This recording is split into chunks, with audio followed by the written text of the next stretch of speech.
failing appliance can be a nightmare for a homeowner, certainly if you're headed off to work for the day. What do you do with a leaking appliance or valuable freezer contents when there's an issue?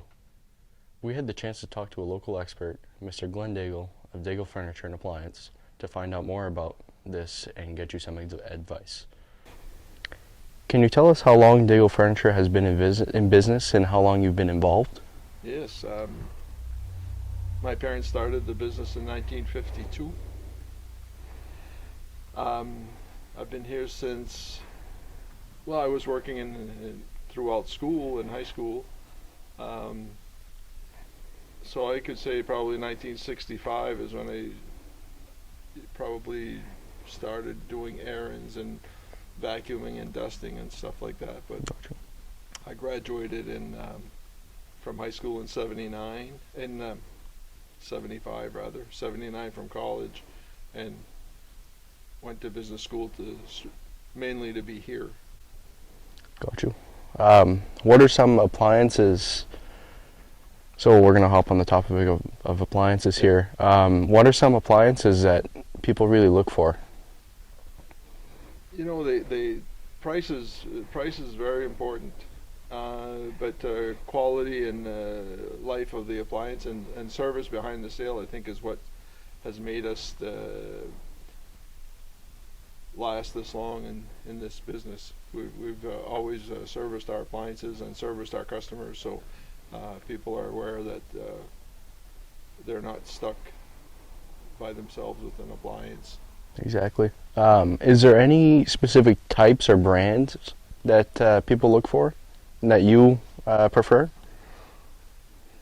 I prefer something that I prefer dealing with companies that are interested in their product and that they stand behind it in the end, so that if there is an issue, the problems go away, that they're taken care of, and that's been a big reason for our longevity in the business, because people know that when they buy something from us, that we're going to be there to help them if they have a situation with a product. So we tend to sell the better brands because they're the ones who stand behind their product as well. Got you. So smart appliances are on the rise. Yeah. Yes. We're seeing more smart appliances. I don't think that drives the sale, though. You know, if it's there, it's a plus. But I don't think that people are really looking to that. I think the appliance buying clientele is usually mid-20s to 30s and older, and I think that that demographic is not looking for the smart product as much as young adults of your age, where they're accustomed to using their phones a lot more and are looking for those features. I think it's going to evolve with the consumer, and I'm not saying that it's not being used, but it's not a big driver in the selection of the product right now. Okay. Are some appliances easier to repair than others? That's a difficult question. I feel that the appliances are not what they used to be. They are repairable, but sometimes the cost effectiveness isn't there. But we do our best to help our customers. And the other thing that we have we have a relationship with our distributors, and a lot of times we'll get additional help where some brands don't even bother. Got you. And again, I think that's what's helped us to stay in business this long, because we take it personally when somebody has a problem with our product, and so we'll go and push extra to get help to relieve the problem. Got you. So we're going to jump onto furniture here, if you don't mind. Yeah. How has that changed over the years? I mean, styles have changed, but I think quality is still important. There's improvements. There's been improvements in foam and density of foam and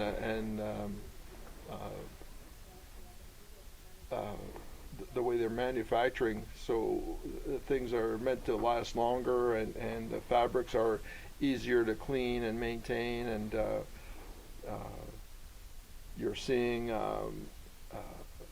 sometimes a little bit more, like for bedroom sets, for example, you're seeing more wood coming into the, or better quality wood and finishes for durability and ease of cleaning, and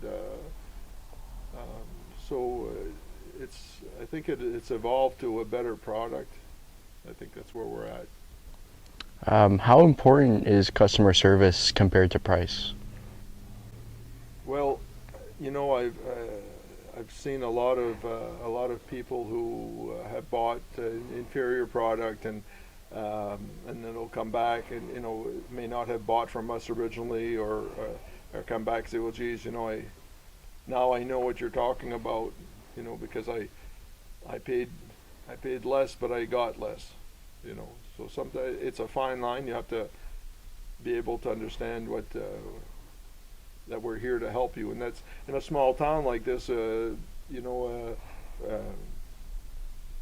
poor service travels quickly, so we can't afford to allow inferior product tarnish our name. So we stand behind it, and I think that's what's driven us and kept the longevity here. That people know that, you know, they might have paid a little bit more, but they've gotten something that's going to be longer in the household. How do you build trust with your customers? Well, you know, again, it's being honest and telling them truthfully what to expect when they're buying something from us, and I think that's the being able to honor what you stand behind. You know, stand behind what you say, and treat people the way you'd want to be treated. And I think that's what's, again, has kept us here. And you know, we're very fortunate that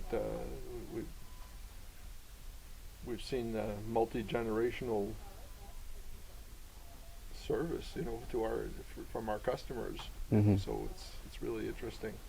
What's the most, and lastly, what's the most rewarding part of owning this business? From a young age, I liked selling people and seeing them happy with what we sold them, and I think that's what's driven me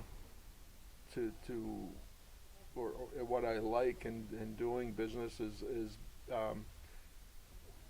when somebody purchases something and they're happy with it, and that's where I gain my reward. And, you know, people will come in and say, well, you know, we really like our sofa, you know, thank you, and you know, it really looks nice, and we're comfortable, and they realize that the value of the purchase from Daigle's Furniture is worth something, and that's what drives me. Just having that the people being satisfied with what I sell them. Well, thank you. We really appreciate you letting us ask all these questions. No Thank you. problem. I appreciate you coming in to interview me. Thank you. Thank you.